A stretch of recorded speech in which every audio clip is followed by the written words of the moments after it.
एक सेठ जी से लक्ष्मी माता रूठ गई और उसके पास से जाने लगी और जाते जाते ही कहने लगी कि मैं जा रही हूँ, अब मेरी जगह नुकसान आएगा, तैयार रहना। हाँ, अगर जाते जाते तुम्हें कुछ हमसे मांगना हो तो तुम हमसे मांग सकते हो।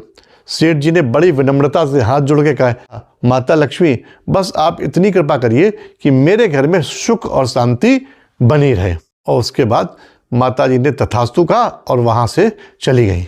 सेठ जी के 4 बेटे थे और उनकी पत्नी थी, और उनके बेटों की जो पत्नियां थीं वो भी साथ में रहती थी। एक दिन की बात है, हुआ ये कि सबसे छोटी बहू किचन में खिचड़ी बना रही थी और उसने उसमें नमक डाला और उसके बाद किसी काम से वो किचन से बाहर आ गई। थोड़ी देर बाद उससे बड़ी बहू आई और बिना चखे उसने भी उसमें नमक डाल दिया, और इसी तरह से तीसरी और चौथी बहू ने भी बिना देखे बिना चखे उसमें नमक डाल दिया।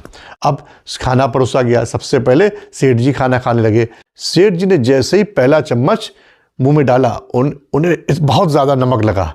वो समझ गया कि नुकसान आ चुका है, लेकिन उन्होंने समझदारी दिखाते हुए कुछ नहीं कहा, खाया और चले गए। उसके बाद सेठ जी के जाने के बाद खाना खाने बैठा उनका सबसे बड़ा वाला बेटा। उसने पहला चम्मच डाला, उससे भी बहुत ज़्यादा नमक लगा। तो उसने पूछा कि पिताजी ने खाना खा लिया? तो जवाब मिला कि हाँ पापा खाना खा के चले गए। तो इस तरह से उसने भी खाना खा लिया और कुछ नहीं कहा। इस तरह से उसके बाद के भाइयों ने भी खाना खा लिया और किसी ने कुछ नहीं कहा। इतना सब खाना हो गया, ना किसी ने किसी पर गुस्सा करा, ना झगड़ा किया, सब शांत रहे।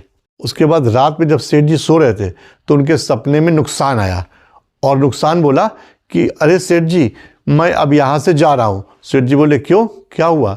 बोला, आपके घर में सब ने मिलकर 1 किलो से ज़्यादा नमक खा लिया, लेकिन ना किसी ने किसी के ऊपर गुस्सा करा, ना नाराज़गी करी, ना झगड़ा करा, सब शांत रहे, सब प्यार से रहे।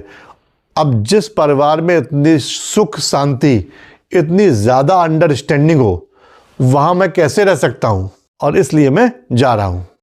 छोटी सी कहानी क्या कहती है कि ज़िंदगी में उतार चढ़ाव, दुख सुख, नफ़ा नुकसान सब चलते रहते हैं, लेकिन जब परिवार में प्यार, सम्मान और आपस में शांति बनी रहे तो कोई भी नुकसान ज़्यादा दिनों तक नहीं टिक सकता।